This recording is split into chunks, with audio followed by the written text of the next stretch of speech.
Hello दोस्तों, आप सबका करंट अफेयर्स की क्लास में स्वागत है। तो चलिए देखते हैं आज की महत्वपूर्ण सुर्खियाँ। इसरो ने सिंगापुर के 3 उपग्रहों के साथ PSLV C-53 मिशन किया लॉन्च। योर रैपिड बने इजराइल के 14वें प्रधानमंत्री। अटॉर्नी जनरल के वेणुगोपाल का कार्यकाल 3 महीने के लिए फिर से बढ़ा दिया गया है।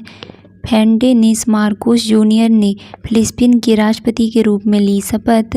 देश की पहली स्वदेशी mRNA कोविड वैक्सीन को DGC की मिली मंजूरी। गैल के नए चेयरमैन होंगे संदीप कुमार गुप्ता।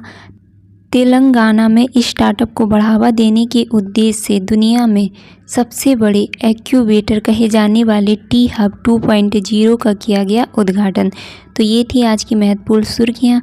तो चलिए हम लोग करते हैं question number first start. Your rapid किस देश के प्रधानमंत्री बने हैं? तो आंसर होगा दोस्तों इजराइल देश के। इम्पॉर्टेंट पॉइंट क्या है? तो योर रैपिड इजराइल देश के 14वें प्रधानमंत्री बने हैं और इजराइल के प्रधानमंत्री को नरेंद्र मोदी जी ने शुभकामनाएं दी हैं और दोनों ही देश 30 वर्ष पूरे होने का उत्सव मना रहे हैं। तो मैप में आप लोग देखिएगा यहाँ इजराइल, तो इजराइल जैसा कि देख पा रहे हैं। और इजराइल के बारे में इम्पोर्टेंट क्या है? तो इजराइल की अगर मुद्रा पूछी जाए दोस्तों तो इजरायली शेकेल इजराइल की मुद्रा है। इजराइल के राष्ट्रपति कौन है? इसाक हेरज़ोग इजराइल के राष्ट्रपति हैं। अगर सबसे लंबी नदी पूछी जाए तो आंसर हो जाएगा दोस्तों जॉर्डन नदी। अगर पूछा जाए सर्वाधिक यहूदी किस देश में रहते हैं तो दोस्तों आंसर होगा इजराइल देश में। अगर पूछा जाए इजराइल देश की संसद का क्या नाम है तो नेसेट जो है वो इजराइल देश की संसद है। क्वेश्चन नंबर सेकेंड है आपका DRDO ने स्वदेशी लड़ाकू ड्रोन अभ्यास का कहाँ पर सफल परीक्षण किया है? तो ड्रोन का नाम क्या है? अभ्यास। और सफल परीक्षण कहाँ किया है? चांदीपुर में। Option number D right answer होगा। अगर पूछा जाए चांदीपुर कहाँ है दोस्तों तो उड़ीसा में। उड़ीसा के चांदीपुर में सफल परीक्षण किया गया है अभ्यास ड्रोन का। तो इम्पोर्टेंट पॉइंट क्या है? तो स्वदेशी लड़ाकू ड्रोन जो कि अभ्यास को DRDO वैमानिक विकास प्रतिष्ठित बेंगलुरु द्वारा डिजाइन तथा विकसित किया गया है। और इसमें इम्पोर्टेंट रहेगा ये एंडो वायुमंडलीय यानी कि सतह से हवा और हवा से सतह में पार करने में सक्षम है। कौन? तो स्वदेशी लड़ाकू ड्रोन अभ्यास सतह से हवा और हवा से हवा में पार करने में सक्षम है। ये इम्पोर्टेंट रहेगा। और क्या इम्पोर्टेंट है? तो भारत के सबसे बड़े ड्रोन उत्सव कहाँ मनाया गया है? अगर क्वेश्चन पूछा जाए ये तो आंसर होगा दोस्तों नई दिल्ली में। सेकंड क्वेश्चन है भारत का पहला स्वदेशी ड्रोन रक्षा गुंबद इंद्रजाल किसके द्वारा विकसित किया गया है? तो आंसर होगा दोस्तों हैदराबाद स्थित ग्रेने रोबोटिक्स के द्वारा। नेक्स्ट क्वेश्चन पूछा जा सकता है भारत का पहला drone forensic lab and research centre कहाँ स्थित है? तो दोस्तों आंसर हो जाएगा केरल में।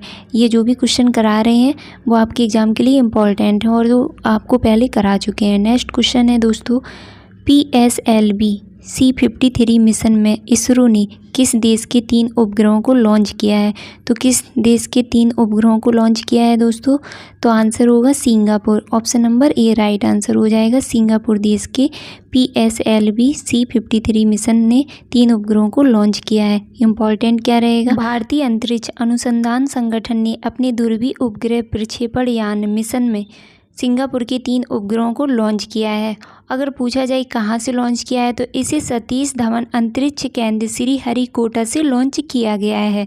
तो ये पॉइंट इम्पॉर्टेंट रहेंगे। अगर पूछा जाए आपसे कि श्रीहरिकोटा अंतरिक्ष यान के बारे में कब स्थापना हुई क्या है तो इस पे भी हम लोग क्वेश्चन कर लेते हैं। तो दोस्तों भारतीय अंतरिक्ष अनुसंधान संगठन की स्थापना कब हुई थी? 15 अगस्त 1969 ईस्वी को। मुख्यालय कहाँ है इसका? तो बेंगलुरु कर्नाटक में। और इसके संस्थापक कौन है दोस्तों? तो विक्रम साराभाई। और इसके अध्यक्ष कौन है? तो S सोमनाथ इसके अध्यक्ष हैं इसरो के। नेक्स्ट क्वेश्चन है दोस्तों भारत के सबसे बड़े गैस संस्थान गैल इंडिया लिमिटेड के प्रमुख कौन होंगे? तो कौन होंगे प्रमुख दोस्तों? तो राइट आंसर होगा दोस्तों आपको option number A Sandeep Kumar Gupta. और इसमें इम्पॉर्टेंट क्या है? तो इसमें इतना ही पूछा जा सकता है कि गैल की स्थापना कब हुई थी? तो आपको बताना है 1984 में। और इसका मुख्यालय कहाँ है? तो नई दिल्ली में। गैल का मुख्यालय नई दिल्ली में है और गैल की स्थापना 1984 ईस्वी में हुई थी। नेक्स्ट क्वेश्चन है दोस्तों भारत के औषधि महानियंत्रक ने आपातकालीन उपयोग के लिए भारत की पहली स्वदेशी mRNA कोविड-19 वैक्सीन को मंजूरी दे दी है। इस वैक्सीन का नाम क्या है? तो दोस्तों इस वैक्सीन का नाम है जेमकोवैक 19। ऑप्शन नंबर ए दोस्तों राइट आंसर हो जाएगा। इस क्वेश्चन से रिलेटिव पॉइंट देखते हैं। तो अगर पूछा जाए इस वैक्सीन का विकास कहाँ हुआ है, तो पुणे की pharma company Geneva bio pharma ने इसे विकसित किया है और ये वैक्सीन 18 साल और उससे अधिक उम्र के लोगों को लगाई जाएगी। तो ये दोनों पॉइंट इसके लिए इम्पॉर्टेंट रहेंगे। नेक्स्ट क्वेश्चन है दोस्तों, महाराष्ट्र के नए मुख्यमंत्री कौन बने हैं? तो महाराष्ट्र के नए मुख्यमंत्री कौन बने हैं? तो राइट आंसर होगा दोस्तों option number C, Eknath Shinde. Eknath Shinde जो कि महाराष्ट्र के मुख्यमंत्री बने हैं और इन्होंने किसका पद लिया है? तो उद्धव ठाकरे का, जो कि इन्होंने अभी हाल में ही इस्तीफा दिया है अपने पद से। और अगर इसमें पूछा जाए कि महाराष्ट्र के राज्यपाल कौन हैं, तो भगत सिंह कोश्यारी जो हैं वो महाराष्ट्र के राज्यपाल हैं। इन्होंने एकनाथ शिंदे को मुख्यमंत्री पद के लिए शपथ दिलाई है। नेक्स्ट क्वेश्चन है दोस्तों, देश के अटॉर्नी जनरल के वेणुगोपाल का कार्यकाल केंद्र सरकार ने कितने महीने के लिए बढ़ा दिया है? तो आंसर होगा दोस्तों 3 माह के लिए। Option number C right answer होगा। अगर इसमें पूछा जाए कि इनका मौजूदा कार्यकाल कितना था जो समाप्त होने वाला था, तो 30 जून को इनका कार्यकाल समाप्त हुआ था, जो कि 3 महीने के लिए बढ़ा दिया गया है। नेक्स्ट क्वेश्चन देखते हैं दोस्तों हम लोग, किस राज्य केंद्र शासित प्रदेश ने प्रौद्योगिकी नवाचार को बढ़ावा देने के लिए दुनिया की सबसे बड़े प्रौद्योगिकी हब 2.0 नामक सुविधा का उद्घाटन किया है? राइट आंसर होगा दोस्तों option number A, Telangana. Telangana राज्य ने इस सुविधा का उद्घाटन किया है, यानी प्रौद्योगिकी हब 2.0 नामक सुविधा का इम्पोर्टेंट क्या है इसमें? तो ये प्रौद्योगिकी हब युवा भारतीयों को एक सहयोगी नवाचार पारिस्थितिकी तंत्र के साथ अपने स्टार्टअप लॉन्च करने के लिए प्रदान करेगा। तो ये इसमें इम्पोर्टेंट रहेगा। नेक्स्ट क्वेश्चन है दोस्तों, फर्डिनेंड मार्कोस जूनियर ने किस देश के 17वें राष्ट्रपति के रूप में शपथ ली है? तो आंसर होगा दोस्तों ऑप्शन नंबर ए, फिलीपीन ने। फिलीपीन देश के राष्ट्रपति होंगे फर्डिनेंड मार्कोस जूनियर। और अब हम लोग देखेंगे स्टैटिक जीके, जो कि आपके 10 क्वेश्चन स्टैटिक जीके से कराते हैं। तो फर्स्ट क्वेश्चन है, राष्ट्रपति पर महाभियोग लगाने की लिखित सूचना राष्ट्रपति को कितने दिन पूर्व देनी चाहिए?